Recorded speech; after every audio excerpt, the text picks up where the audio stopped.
apéritif et petit déjeuner avant de repartir de Fromista. Bonjour à tous. Alors, fait rare, je ne vais pas dire exceptionnel, mais rare. Françoise est partie devant moi. Je pense la rattraper parce qu'elle s'arrête prendre de belles photos pour faire ressortir de beaux paysages pour vous. Mais heureusement que j'étais derrière parce qu'elle a joué au petit poussé. Elle a fait tomber des affaires que j'ai ramassées, que je vais lui rapporter.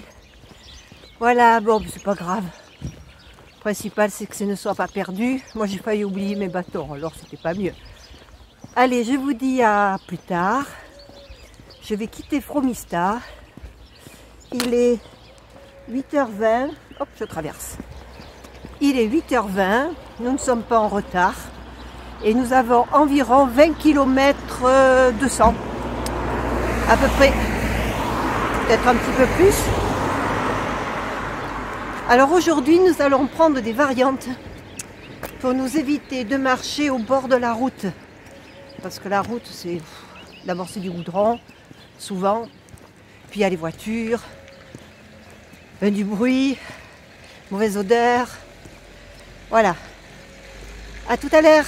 Vous comprenez ce qu'on veut éviter en prenant les variantes? Ça. Un chemin qui longe la route. Et là, il n'y a pas de voiture. Nous avons retrouvé beaucoup de pèlerins depuis à Fromista. Bon, logiquement, on devrait avoir de la place dans 20 km parce que je crois que c'est une albergue municipale où il y a beaucoup de lits.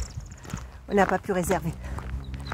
Parce que justement, on est censé avoir de la place.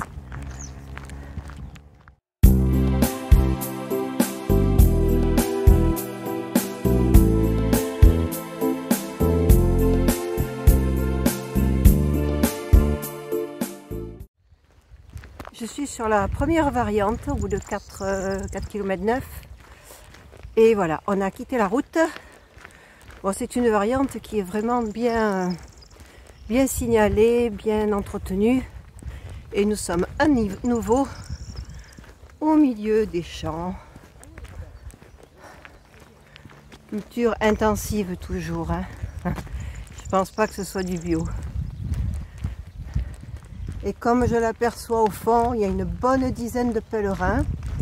Donc on n'est pas les seuls à avoir choisi cette voie. On veut s'éviter vraiment les voitures, tout ça. Ça va être difficile parce que 20 km, il va faire très chaud. J'ai pas rattrapé Françoise encore. Je trimballe toujours ses affaires qu'elle a semées. Je pense que je vais la rattraper. Peut-être elle est dans le groupe, peut-être là-bas au fond. Je sais pas. Elle marche bien ce matin, c'est bien.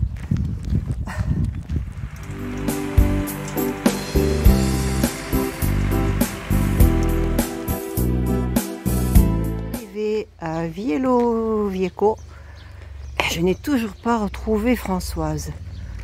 Oh, à tous les coups, elle s'est arrêtée quelque part, je l'ai loupée, elle est derrière moi maintenant. C'est pas possible.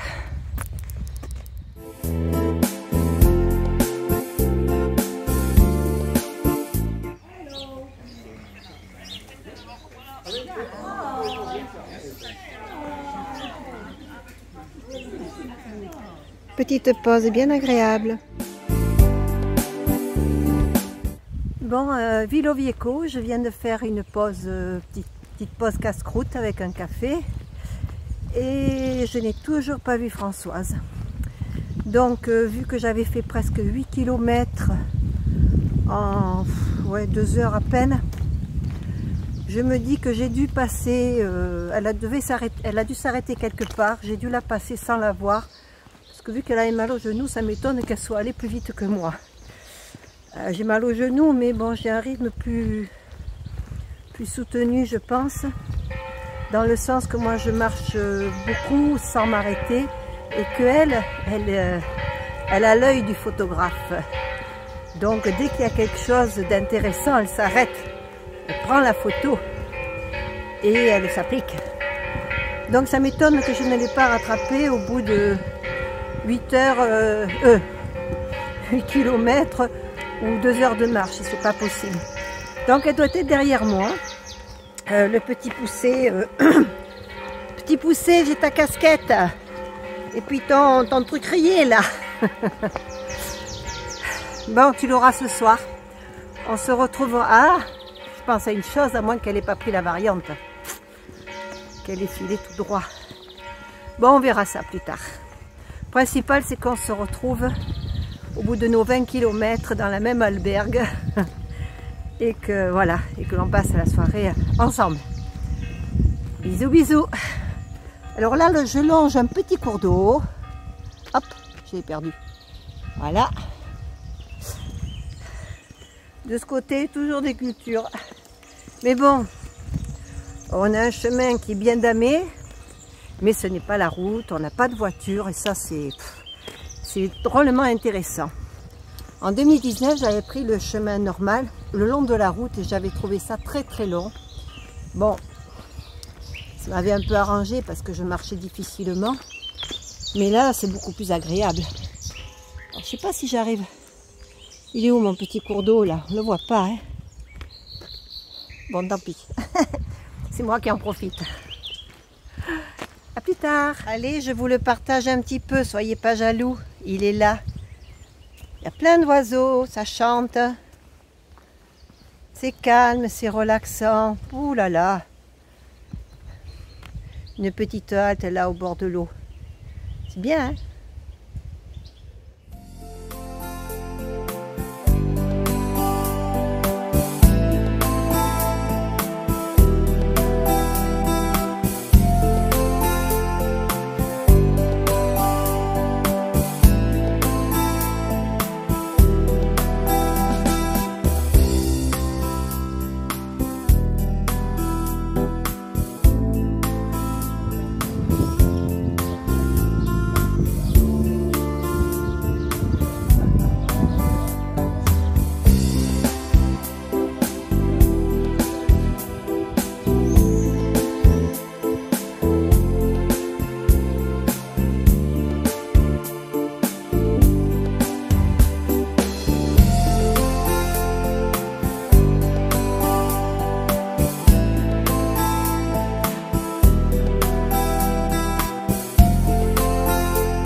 Allez, j'attaque les 6 derniers kilomètres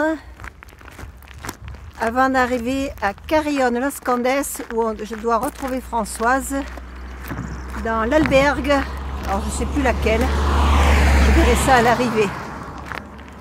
Ça sera moins marrant que ce que j'ai fait jusqu'à présent parce qu'on est en bord de route. Il fait chaud, Nanou, t'as vu, j'ai mis la casquette. Avant de quitter le dernier village, j'ai fait la connaissance de Vincent qui est parti à pied en bivouac et qui termine son camino en vélo. Il m'a dit que c'était génial. Il s'est pris un vélo en location, il avance bien, il était très content.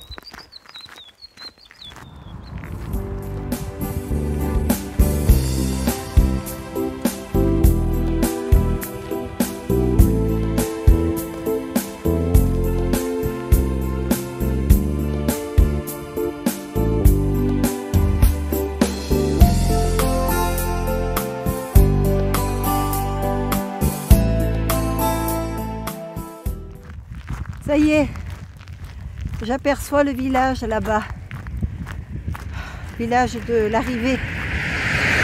J'ai fait presque 20 km. Il est 13 h, j'arrive bientôt. Je me tarde. Je vais pouvoir peut-être rattraper le retard pour la vidéo, celle d'hier, la faire cet après-midi. Et celle d'aujourd'hui, la faire ce soir en espérant que j'aurai une Wi-Fi qui passe bien. J'arrive même plus à parler. Et voilà le village tant attendu.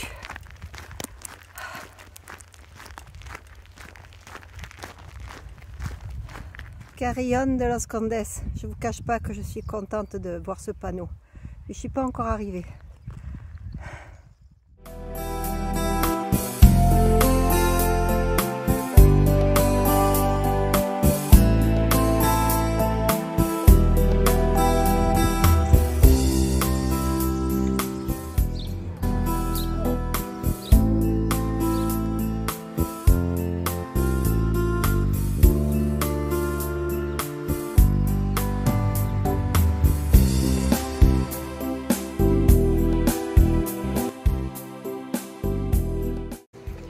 Nous avions appelé pour aller à l'albergue de Carillon de los Condes.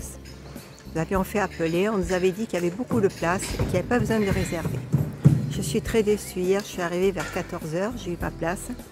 La dame parlait un petit peu français. À partir du moment où je lui ai dit que j'avais une amie qui arrivait, s'il y aurait de la place pour elle, elle s'est mise à me parler en espagnol.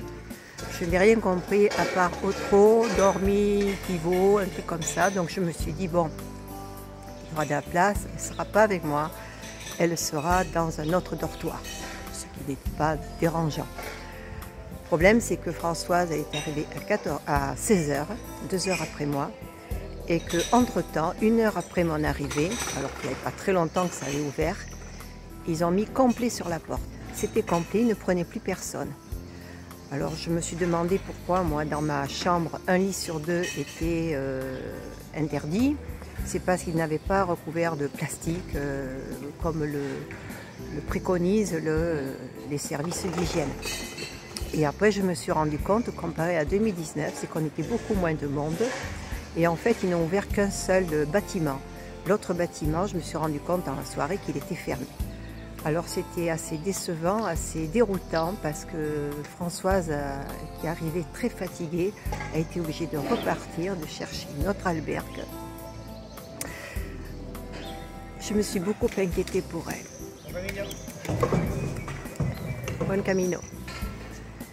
Elle a quand même trouvé, je sais qu'elle a passé une nuit sur le Carillon de los Condes. On va se rejoindre ce matin pour aller poster notre surpoids, on va dire. Voilà, bon, j'ai un petit coup de blues, mais ça va passer. Bisous à tous, à plus tard. La traversée de la Meseta approche, puisque c'est pour aujourd'hui. Bon, j'attends Françoise, puisqu'on va alléger nos sacs. Elle devra aller à la poste pour tout porter. Et bien en attendant, je prends un petit déjeuner.